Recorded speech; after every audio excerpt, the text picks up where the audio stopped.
18 kanina, ayaw papasukin. Tapos ngayon, pinayagan nila, nandun sa office ni Senator Robin Padilla. Pagkatapos naman, bababa sila. Haharap sila. Kung papapayagan sila at kung pagsasalitain sila. Pero yung 14, naragdagan yun. Ha? Lalabas yun sa Huwebes sa patawag ni Senator Dante Marcoleta. Mga sundalo din yan. Mga kasama nila, mga retired, mga sundalo. Huwag siya mag-preside dun sa meeting. At pabayaan niya magsalita yung mga Marines. Wala naman pwede naman siya magsalita pwede siya magtanong. At nandyan yung mga Marines, minomonitor ko rin. Siguro pagkatapos ng press con nila, tapos na ba? Tapos na tapos na. Ayun, bababa sila at harap sila sa committee mismo. Consultative hearing ang sinasabing pag-uusap ngayon. Itong patawag na ginawa nila. So hindi pa yan ang formal talaga na Blue Ribbon hearing? Hindi ko alam kung anong ano nila to, pero sila mismo nagsalita na consultative hearing. Supposedly, walang contempt yan. Kaya ako naman kasi walang imbitasyon. Ako mismo, sinasabi lang na sa social media may imbitasyon ako. Pero ang official na imbitasyon, dyan lang sa 18 Marines at kay Atty. Balikod. Hindi kailangan na pumunta ka sa loob. Kung anong masasabi mo, Kailangan, dito lang naman ako kung anong masasabi mo kung kaya daw papasukin yung 14 kaya nagpapresko na lang sa office Yung 18 yan, yung 18 kanina, ayaw papasukin. Tapos ngayon, pinayagan nila, nandun sa office ni Senator Robin Padilla. Pagkatapos naman, bababa sila. Haharap sila. Kung papapayagan sila at kung pagsasalitain sila. Pero yung 14, naragdagan yun. Ha? Lalabas yun sa Huwebes sa patawag ni Senator Dante Marcoleta. Mga sundalo din yan. Mga kasama nila, mga retired, mga sundalo. Pero 14 yun, may dadagdag pa na ito. Meron pa daw 7. Sinasabi. Ha? 7 pa daw po may daw. 7. Ha? 7 pa po daw ang Hindi, idadagdag. 14 muna ang lalabas. 14 plus 7. 21. Kung ibig sabihin kung meron pang susunod na Blue Ribbon na pangungunahan po nila Senator Marcoleta. Meron pa. Meron pa. At magsasalita pa yung 14 na mga sundalo. Nagpapasalamat ako sa kanila. Ngayon pa lang, hindi ko sila kilala. Hindi ko alam kung ano sasabihin nila. Pero, malamang-lamang, mabigat yung mga sasabihin itong 14 ito. Karagdagan at magpapatunay doon sa sinabi niyang 18. Paano kaya kung totohanin ni Erwin Tulfo yung banta niya na may kwekwelyuhan siya pag nag-senate yung Blue Ribbon na ulit sila? Ano naman ata, yung pagbabanta ni, nagpa-umanin na naman siya doon. Pero yung pagbabanta niya, di ba, sa kapwa niya senador. Palagay ko, hindi papayag yung 18 Marines para sa Baka mamuntol po siya. Sabi ni Senator Ruben Padilla, unahin daw siya kuliluhan. Oo nga. Yun ay mga kasama, iwas tayo sa fake news kasi nagsagot na si Ruben Padilla doon na hindi niya pahayag yun. Ito conversation. Okay. Salita siya mismo na hindi niya pahayag yun. At least klaro. Iwas tayo sa fake news. Dapat doon tayo sa page mismo ni Senator So Robin. ibig sabihin kung wala, di kayo kasali ngayon sa pinatawag Hindi dyan. ako pinatawag dapat ka-attend ako. Pero kanina umaga, nag-coordinate ako dun sa mga sundalo, kinoordinate ko yung mga nangyayari. Kaya medyo nahuli ako sa pagdating dito. Pero, dinouble check ko dahil nga dapat susulat din ako kay Senator Cayetano na ano ba to, mayroong sulat sa amin. Pero wala namang official na binigay sa akin, baka sabihin naman, nagpipisita ako na hindi naman ako imbitahan. So walang subpoena dumating sa'yo ka? Wala. Walang imbitasyon. Doon sa Walang 18 Marines subpoena. kung meron din. Meron. Atty. Levy, tapos binanggit yung 18 Marines. Kami na lang makiimbita sa'yo. Yan!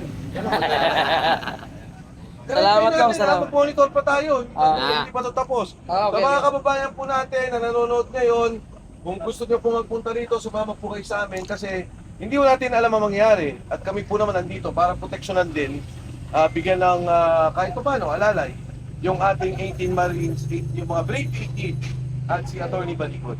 Salamat po. Sama na rin kami doon kung lahat kami. Sama kayo. Yes. Hindi, pero tayo magiging unang magdidepensa eh. Yes, opo. Kaya salamat salamat sa inyo. Salamat. Salamat Pero kayo. kung nandun kayo sa loob po kanina, kung Wala. Nagko-coordinate ako, inayos ko muna yung mga... Kasi di ba yung pagpunta nila, ano yung nangyayari, paano yung koordinasyon sa opisina ni Senator Robin Padilla, mga ganung bagay. kasi nagtataka kami kung nanonood kami ng live, naka-silent naman kung ano po kayang hidden agenda doon. Hindi naman, kanina. Biglang nag-silent po. nung live nila. Ah, talaga? Ah, hindi ko Eh, alam. yung lumapit si Matibag kay Erwin Tulfo. Pero nandiyan yung 18 pa rin. Bakit na? Maghanap pa. Dahil maraming sinabi si Atty. Matibag na hindi ko maintindihan kung siya ba ay National Bureau of Investigation na tumutulong sa pag-imbestiga ng anomalya o iniimbestigahan niya at tinitira niya yung mga nagsasalita sa korupsyon at anomalya. Nangyari kabaliktaran eh. Siya pa yung ginagamit pa yung ahensya niya para siraan yung Brave 18 at sila Tony Baligon. Bago kayo dumating, sir, may dalawang sasakyan ng NBI dumating. Balita ko rin nga, tapos kanina nga, nung pagdating, yung mga pulis yung nandun eh. So, kala ko nung una hindi sila papapasukin. Kaya, anyway, nandiyan na sila sa loob. Magsasalita yung mga yan, hindi yan takot. At kaya nila magsalita. Kaya nilang harapin yung mga sinabi at patunayan yung kanilang mga sinabi.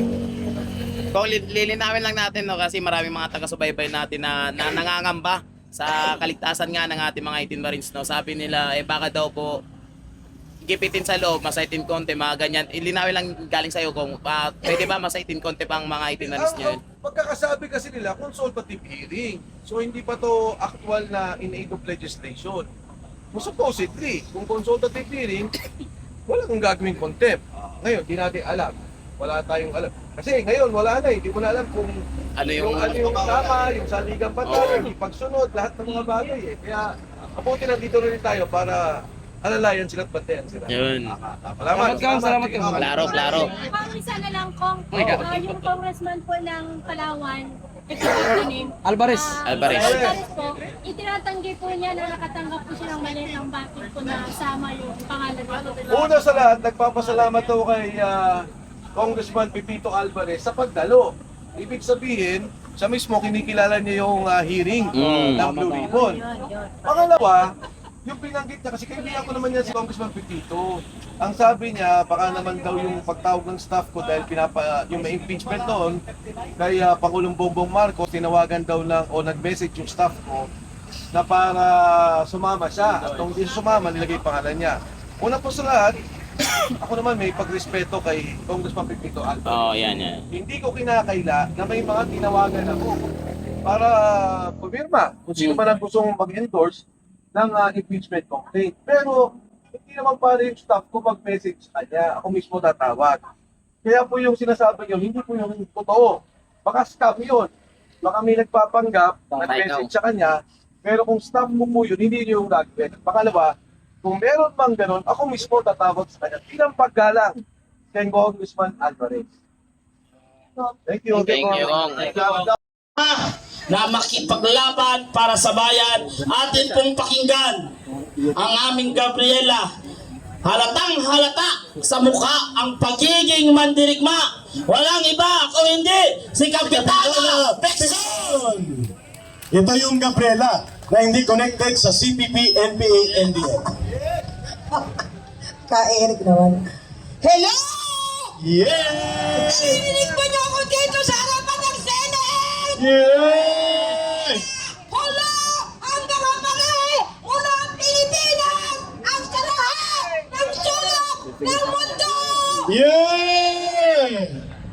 Nandito kami ngayon sa harapan ng Senate. Kung aking natatandaan, ang inyong lingkod ay nag-umpisa pa noong September 13. Yes!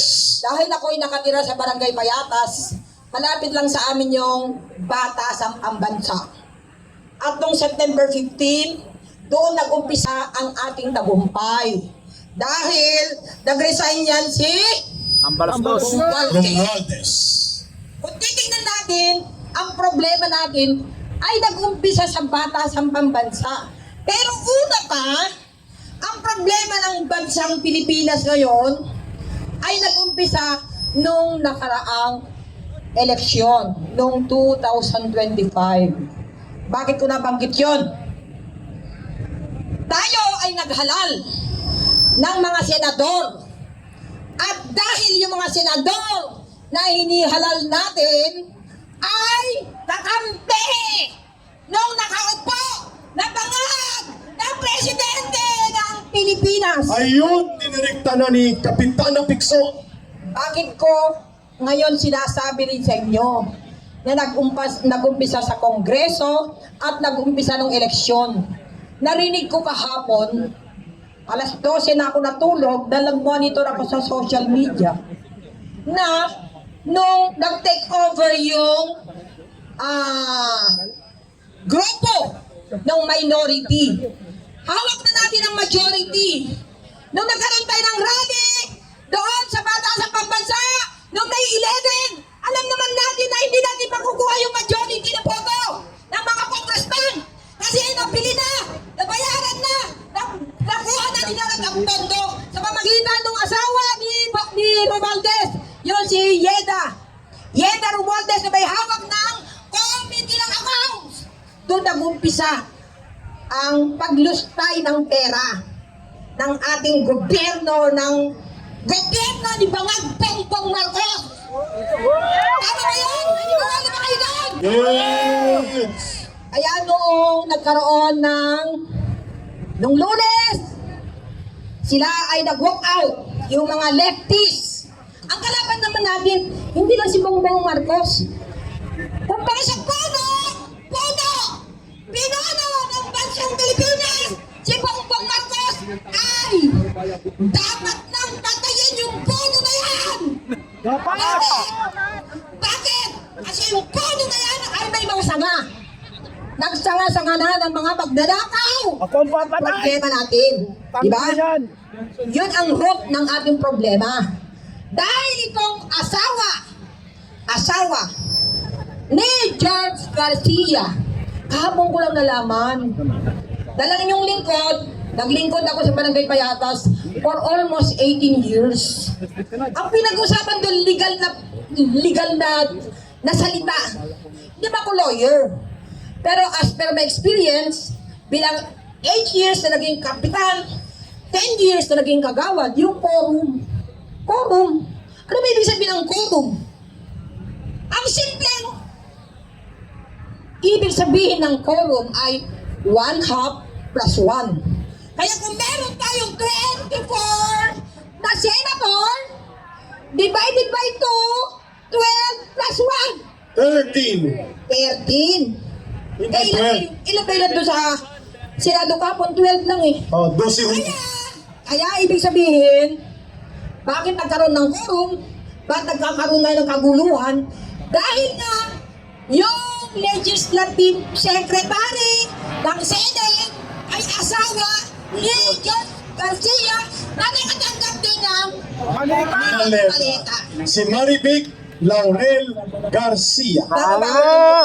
Deputy Secretary for Legislative Division. Tama ba ko yun? Siya ang nagdeklara ng quorum. Si Maribig Laurel Garcia. Kaya kung titignan natin mga kababayan ko na mga Pilipino,